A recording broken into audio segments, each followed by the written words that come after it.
नमस्कार। समय संवाद में आपका स्वागत है। मैं हूं सर्वेश कुमार सिंह। कांग्रेस के सामने एक नई दुविधा आ गई है। ये दुविधा लोकसभा चुनाव से पहले ऐसी है जिससे कांग्रेस कैसे उभरेगी और कैसे कांग्रेस उस दुविधा से बाहर आएगी, ये समझ नहीं पा रही। यानी कि कांग्रेस के सामने एक बड़ा धर्म संकट खड़ा हो गया है। ये धर्म संकट खड़ा हुआ है विश्व हिंदू परिषद के ओर से। ये धर्म संकट खड़ा हुआ है श्री राम जन्मभूमि तीर्थ क्षेत्र ट्रस्ट की ओर से भेजे गए निमंत्रण को लेकर। सर्वविदित है कि 22 जनवरी 2024 को अयोध्या में नवनिर्मित भगवान श्री राम के मंदिर में रामलला के विग्रह की प्राण प्रतिष्ठा की जाएगी। इस प्राण प्रतिष्ठा के लिए देश भर से कई हजार लोगों को आमंत्रित किया गया है। देश के प्रमुख हस्तियां, साधु संत, शंकराचार्य, प्रमुख राजनीतिज्ञ, प्रमुख लेखक, बहुत सारे विभिन्न क्षेत्रों में काम करने वाले अन्य प्रमुख व्यक्तियों को, धर्माचार्यों को और ऐसे लोगों को जो राम मंदिर आंदोलन से जुड़े रहे हैं, उनको आमंत्रित किया गया है। प्राण प्रतिष्ठा समारोह प्रधानमंत्री नरेंद्र मोदी की उपस्थिति में होगा। प्रधानमंत्री नरेंद्र मोदी वहां उपस्थित रहेंगे। उत्तर प्रदेश के मुख्यमंत्री योगी आदित्यनाथ उपस्थित रहेंगे। राष्ट्रीय स्वयंसेवक संघ के सरसंघ चालक डॉक्टर मोहन भागवत जी उपस्थित रहेंगे। विश्व हिंदू परिषद के प्रमुख नेता होंगे। अन्य हिंदू संगठनों के लोग भी होंगे। तीर्थ क्षेत्र ट्रस्ट ने इस भारतीय संस्कृति और गौरव के इन क्षणों पर देश के प्रमुख जिन हस्तियों को आमंत्रित किया है, उनमें कुछ राजनीतिज्ञ भी हैं, जिनमें पूर्व प्रधानमंत्री मनमोहन सिंह, पूर्व प्रधानमंत्री एच.डी. देवेगौड़ा और कांग्रेस के जो नेता हैं और यूपीए की चेयरमैन रही पहले, अब तो यूपीए नहीं है, श्रीमती सोनिया गांधी, कांग्रेस के राष्ट्रीय अध्यक्ष मल्लिकार्जुन खड़गे, लोकसभा में कांग्रेस के नेता अधीर रंजन चौधरी, इनको भी निमंत्रण पत्र भेजा है। अन्य नेताओं को भी निमंत्रण पत्र भेजे जाने की जानकारी मिल रही है, लेकिन किन किन लोगों को भेजा गया है, ये भी जानकारी नहीं मिली। ये निमंत्रण कांग्रेस के नेताओं को मिल चुका है। अब यही कांग्रेस की सबसे बड़ी दुविधा है। कांग्रेस का जो अतीत रहा है राम मंदिर आंदोलन के दौरान, वो राम मंदिर को जो राजनीतिक रूप से वो लोग इससे दूरी बनाकर रहे, क्योंकि उनको ये लगता था कि विश्व हिंदू परिषद ये अभियान चला रही है राम मंदिर बनाने के लिए और भारतीय जनता पार्टी उसका समर्थन करती है, तो इसका राजनीतिक लाभ भारतीय जनता पार्टी को मिलेगा और मिलता रहा है और मिलेगा आगे भी, ये मानकर कांग्रेस ने हमेशा दूरी बनाकर रखी। अब लोकसभा चुनाव निकट है। ऐसी स्थिति में अगर कांग्रेस के नेता तीनों, सोनिया गांधी, मल्लिकार्जुन खड़गे, अधीर रंजन चौधरी, अब इस कार्यक्रम में जाएं कि ना जाएं, यही उनकी दुविधा है। क्योंकि अभी तक कोई भी कांग्रेस का बड़ा नेता अयोध्या में रामलला के दर्शन करने नहीं गया। उन्होंने अयोध्या से दूरी बनाकर रखी। राहुल गांधी भी कई जगह गए, कई शिव मंदिरों में गए, लेकिन वो राम मंदिर नहीं गए।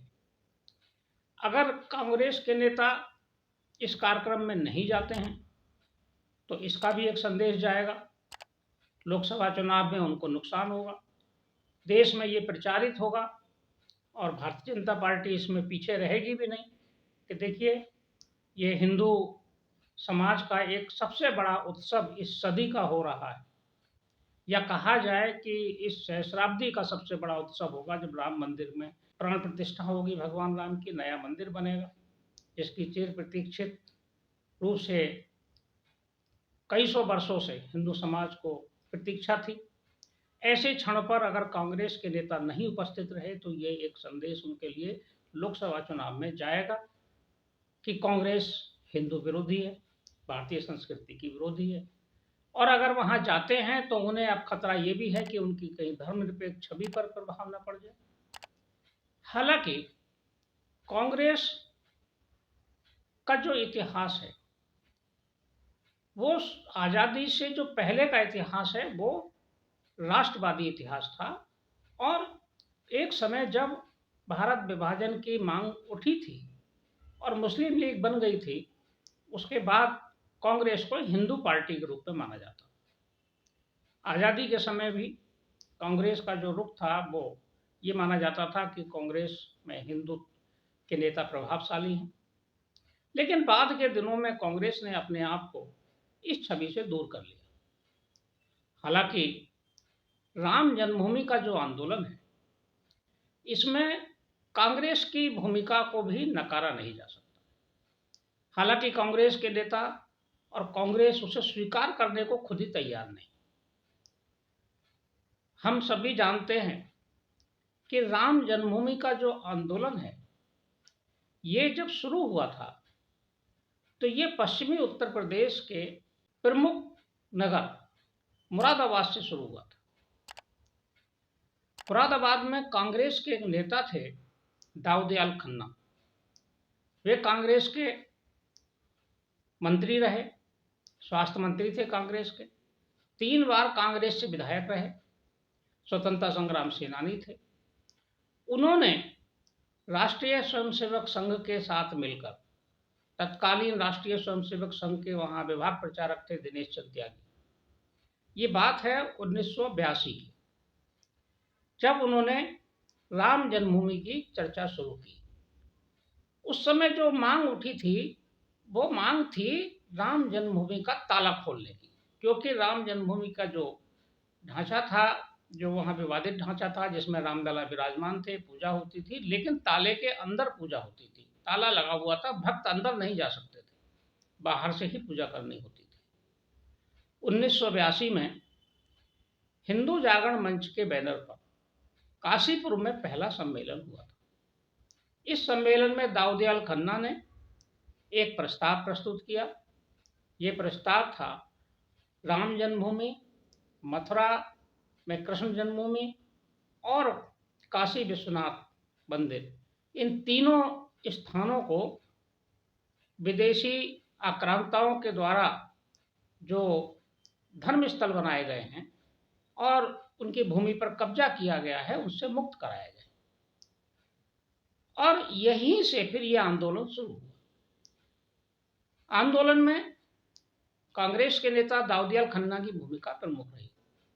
इसके बाद हिंदू जागरण मंच के बैनर पर ही पश्चिमी उत्तर प्रदेश के कई नगरों में हिंदू सम्मेलन हुए, जिसमें अप्रैल 1983 को मुजफ्फरनगर में एक बड़ा सम्मेलन हुआ।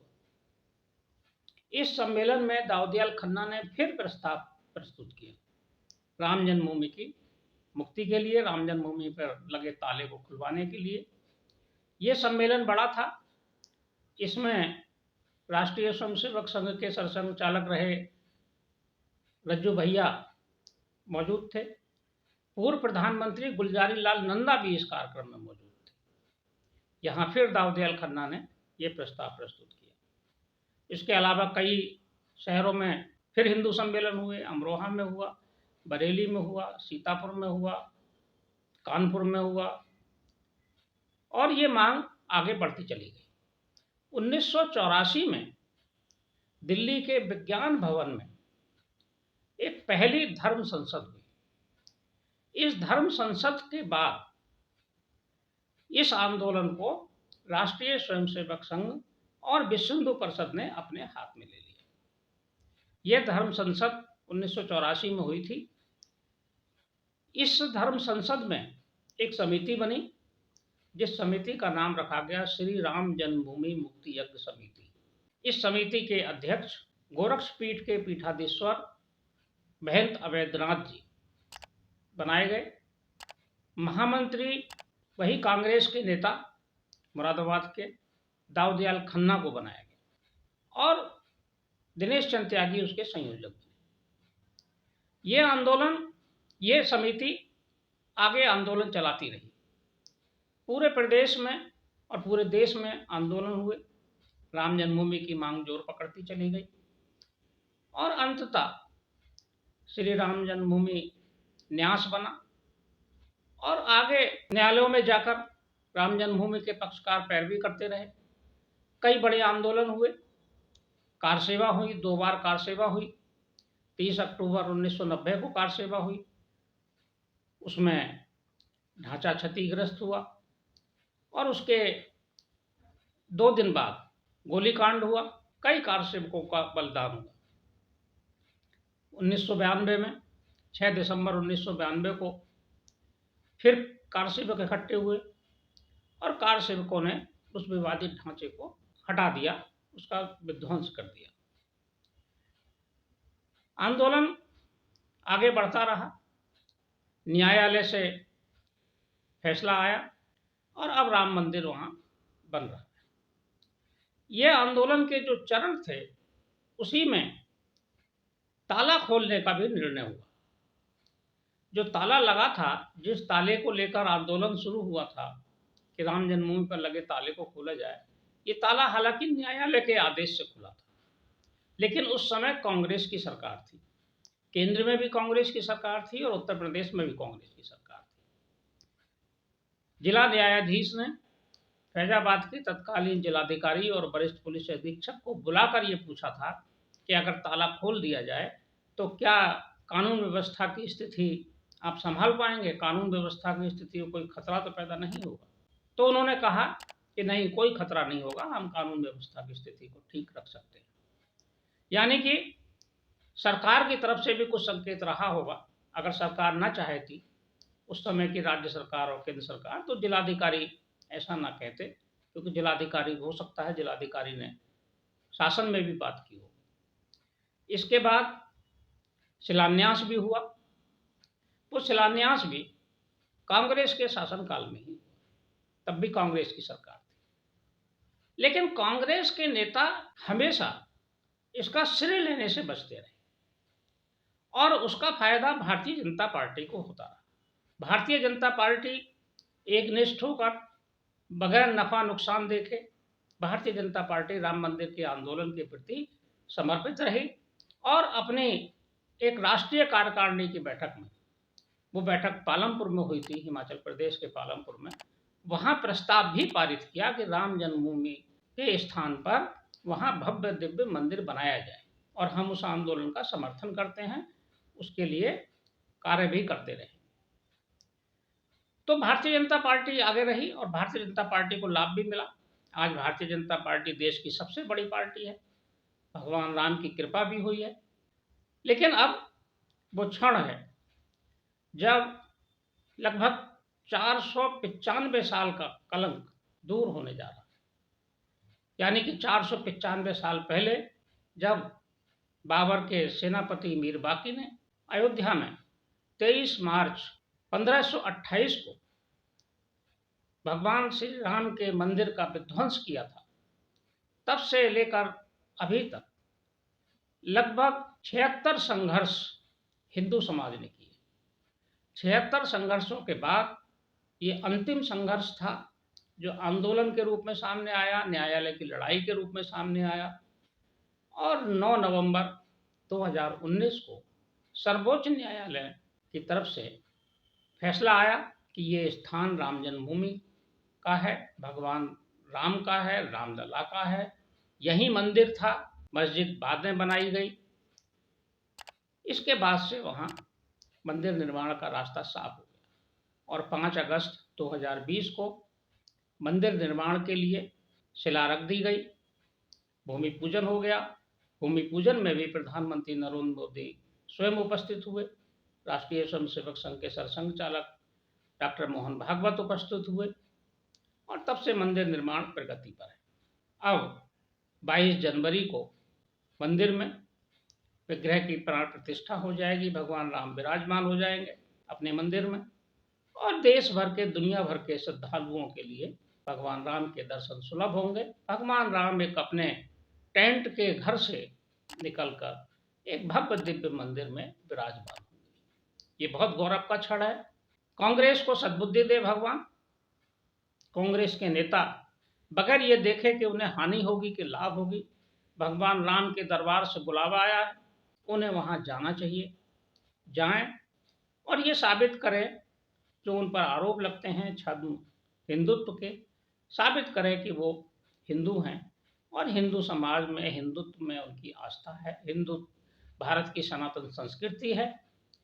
उन्हें बगैर ये देखे कि अगले चुनाव में हानि होगी कि लाभ होगा, कौन नाराज होगा कौन खुश होगा, ये भगवान की कृपा में देखा नहीं जाता है। अब कांग्रेस को अपनी दुविधा से निकलना चाहिए, धर्म संकट से बाहर आना चाहिए। यही कांग्रेस के लिए प्रार्थना की जा सकती है, क्योंकि ये जो आयोजन है ये किसी पार्टी का नहीं है, आयोजन भारतीय जनता पार्टी का नहीं, आयोजन को विश्व हिंदू परिषद का आयोजन भी नहीं कहा जा सकता। आयोजन मंदिर के लिए बने उस ट्रस्ट का है जो संसद ने बनाया है। श्री राम जन्मभूमि तीर्थ क्षेत्र ट्रस्ट का निर्माण भारत की संसद की तरफ से हुआ है और सर्वोच्च न्यायालय के निर्देश पर हुआ है, इसलिए सभी को उसका स्वागत करना चाहिए। और राम तो सबके हैं, सर्वव्यापी है, कण कण में व्याप्त है। राम भगवान हमारे जो दिव्य स्वरूप है उसके प्रतीक हैं, अवतार हैं।